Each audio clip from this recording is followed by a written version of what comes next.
Hello there, Dr. Bill Crawford here, psychologist, speaker, author of 8 books, host of 2 PBS specials, here again to bring you another tip on how to help you create the life you want.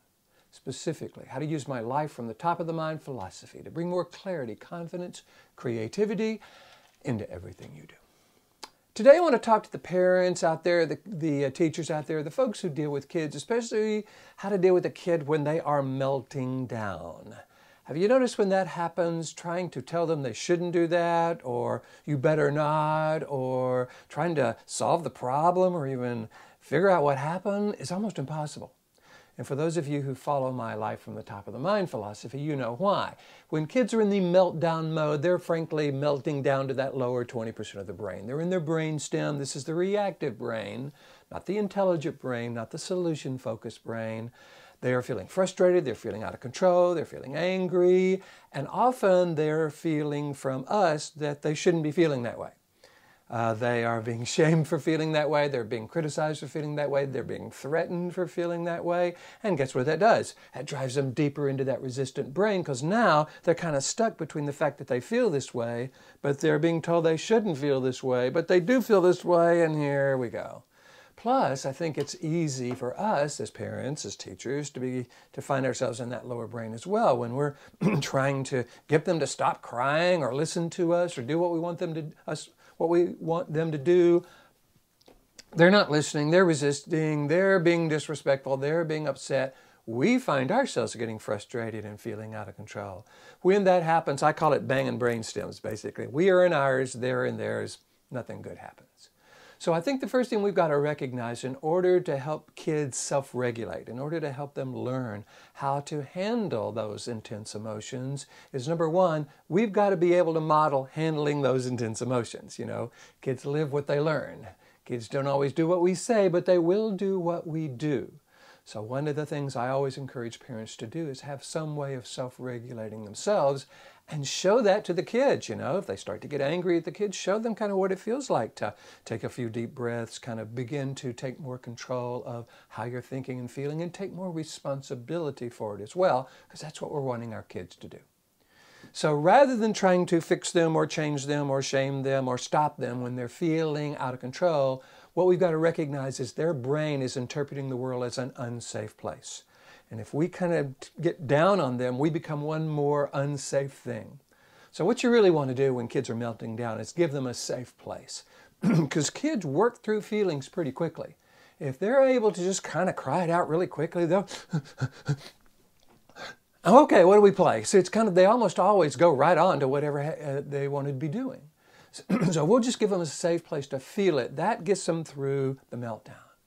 Then what I would encourage you to do is to catch them doing something right. Catch them right after they've just done something that they really enjoy, whether it's playing with other kids or video game or watching something on TV or just playing, you know, painting, whatever it is that your kid really enjoys. If you'll catch them right after that and go, whoa, you look like you were having a great time there. And they'll go, yeah, and they'll tell you all about that.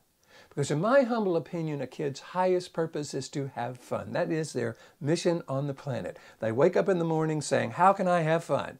And they often get really frustrated when we get in the way of them having fun. So if that's the most important thing in their life, if that's their highest purpose, let's partner with that.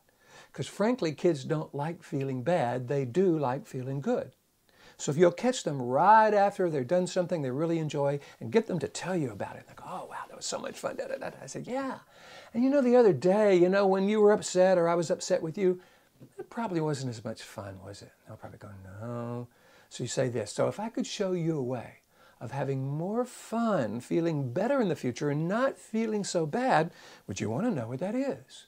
Most kids really want that because they don't like feeling bad. So here's where you get into the breathing techniques. There's a lot of these online, how to help kids self-regulate in terms of breathing, their emotions. I've got a model called the brain model. Breathe, relax, ask how I'd rather be feeling. Imagine feeling that way. Notice the change. It actually spells brain. There's a lot of things you could teach kids at this time so that they, when they start to get into this meltdown mode, they can begin to self-regulate because they don't like feeling that way, remember? And they feel out of control and they don't know what to do. So when you can teach them how to self-regulate and get them to practice it, and also make sure you're practicing that yourself. One of the things I like to do with parents is tell the kids something like, hey, would it be a good idea if I stopped getting angry at you in the future? And the kid go, well, yeah. So I tell you what if you could give me a magic word? And anytime you start to see me get angry, you say that magic word, I'll take some deep breath and we'll talk about the situation like we love each other. Would that be cool? And the kids go, yeah, that'd be cool. So you come up with the magic word, bananas or something. You say, okay, let's try it. I'm going to get angry. You use the magic word. So I'm getting really angry. The kid goes, bananas. And you go, okay, ooh, how was that? The kid goes, oh, that was great. Okay, let's get a magic word for you. What would you like your magic word to be? How about muskrat? Or they come up with one. So you start to get angry, and I'll use the magic word. So kids love games, all right? So they're kind of getting into it, and they're starting to get angry. Use the magic word. You'll be amazed at how they kind of take a deep breath, do that. They've just seen you do it, and this is them learning how to self-regulate, how to regain control, how to go back to feeling good, which is their highest purpose. So this is what I teach. I have a model that shows everybody, kids and parents and teachers and accountants and CEOs and everybody, how to self-regulate, how to notice when we start to go into that lower brain, and a model for shifting to what I call the top of the mind, how to stay there, and then how to get others to shift from their resistant brain to their receptive brain. If you would like me to come and teach you, your organization, these skills, this material, love to do that. All you got to do is go to my website, BillCrawfordPh.com, hit the contact button, let me know what you're interested in. Love to talk with you about that. In the meantime, I post one of these videos every week. I put them on YouTube and Facebook and Pinterest and Twitter and iTunes and LinkedIn. So feel free to follow me on any or all of those. You'll get one every week. And I like to bring you information about how to use the new information on the brain, the new data on the brain to be able to have more influence in your life and the lives of others. So in the meantime, here's to you, bringing more clarity, confidence, creativity into everything you do. And I look forward to seeing you in the next video.